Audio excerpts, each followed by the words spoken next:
If you were a WWE fan in the mid-2000s, there became a constant conversation about Triple H and him not losing to certain superstars when maybe he should have done.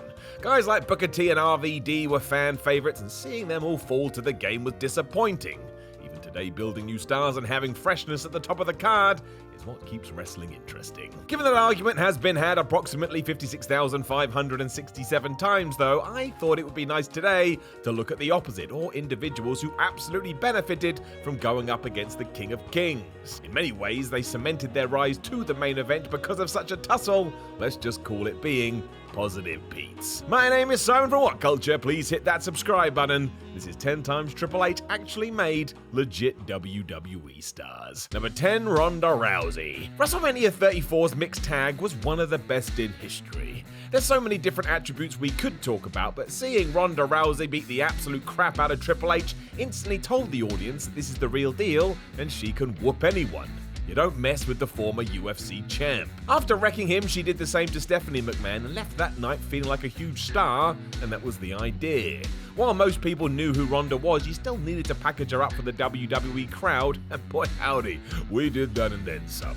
It was Triple H's selling mostly as he looked both stunned and scared, and it set Rousey up for everything that was to follow. I'm sure WWE would have found their way with this regardless, but still, this put it into high gear and more importantly, it made it so much more fun. Number 9, Chris Benoit. Despite being called a vanilla midget by Kevin Nash in WCW, a few years later Chris Benoit was considered one of the best wrestlers in the world. Large reason for this were his wars with Kurt Angle, The Rock, and Triple H. It was the game who tapped out to him at WrestleMania 20, which also made Benoit the new World Heavyweight Champion. Don't forget 3 months later, he lost again at Vengeance. We all forget that now, but it was probably Chris's biggest defense of that belt. It didn't really click due to how Vince McMahon saw his main event picture. We did give it a go. I also enjoy the irony that while it was one of Hunter's best friends who used the aforementioned insult, Triple H must have seen things a little bit differently. Number 8, Chris Jericho. No, I'm not talking about the feud at WrestleMania 18, that was the opposite of this, but again, we are being positive today, so let's go 2 years earlier than that on a famous episode of Monday Night Raw. For one reason or another, the decision was made for Chris Jericho to win the title on the 17th of April 2000 when he shockingly pinned Triple H for the big belt. Wasn't even the main event, and if you are a fan of huge crowd pops, you need to go and watch this and watch it now.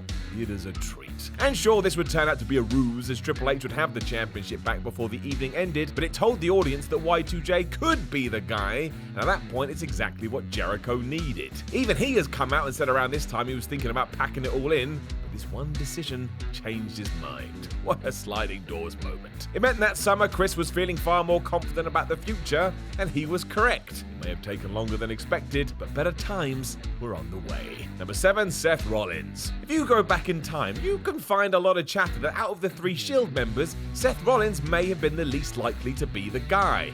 That's just ridiculous. But with Roman Reigns being Roman Reigns and Dean Ambrose often referred to as Roddy Piper meets Stone Cold Steve Austin, it kind of left Rollins as the other dude.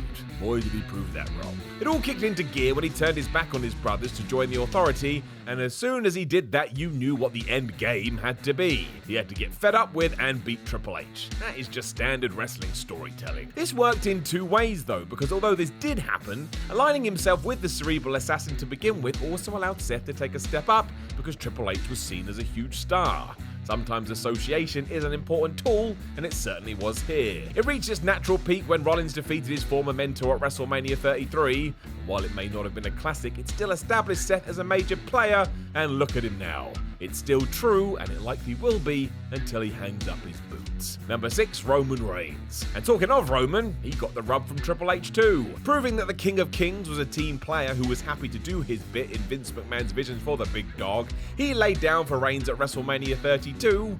While it didn't really work, that wasn't the game's fault. He lost as was needed.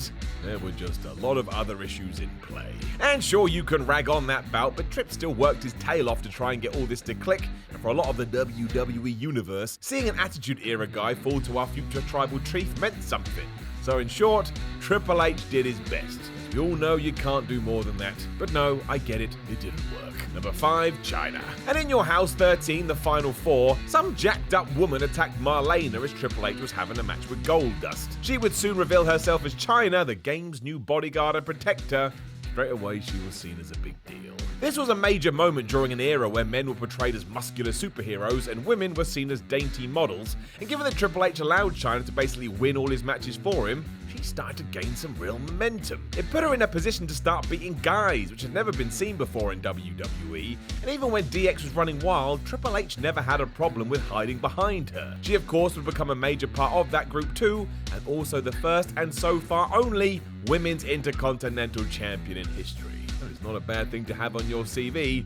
It all began with a relationship with Triple H. Number 4, Randy Orton. Getting a spot in Evolution was exactly what rookie Randy Orton needed in 2003. It meant he was part of a cool stable and protected by Triple H and Ric Flair, which meant he could build himself without having to worry about falling on his ass. There was a safety net, and they would catch him. The trigger may have been pulled a little bit too early in 2004 when Orton left the faction, but the subsequent program with Hunter did tell the fans that Randy wasn't just a flash in the pan, and that we should start considering him a top talent. That's why he's pretty much been there ever since, and why WWE returned to this feud time and time again.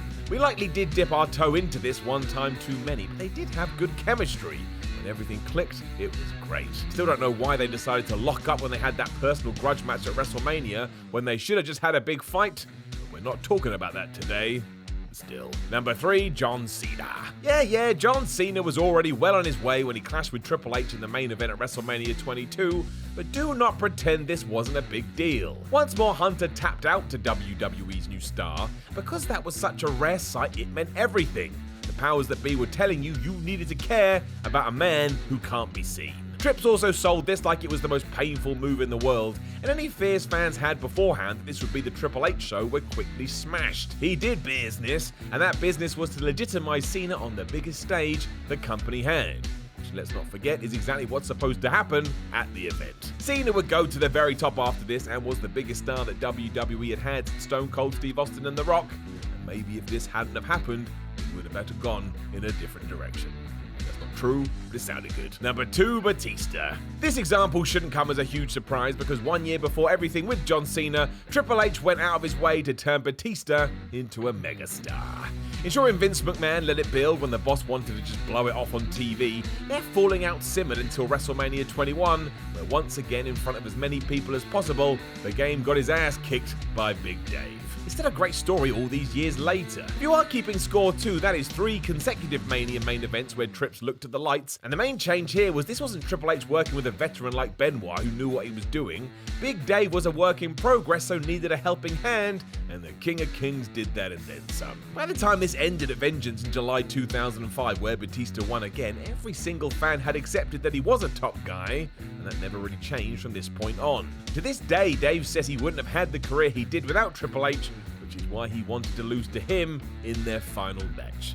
Some call it the perfect circle. Number 1, Daniel Bryan. So it took a while to get there, and it certainly wasn't the plan after months of calling Daniel Bryan a B+ player, but when the writing was on the wall, we did what was right by the Yes movement. It all hit the wall at WrestleMania 30, where Bryan had to kick off the show with one goal. To get to the main event, he had to beat Triple H, which did give the fear to some fans for all the reasons we've mentioned. Doing what was right, however, Bryan beat the game clean and overcame his tomfoolery in that main event to become the new WWE champion.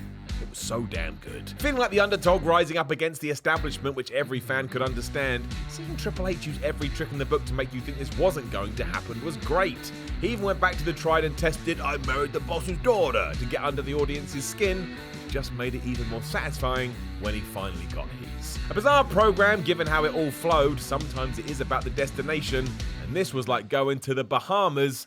It was beautiful. Know of any other wrestlers that Triple H actually did turn into a star? Make sure you let us know in the comments below, and don't forget to like, share, and subscribe. Then head over to whatculture.com and read yourself some articles. Follow What Culture on Twitter, WhatCultureWWE, and watch more videos here on What Culture Wrestling. You just gotta click.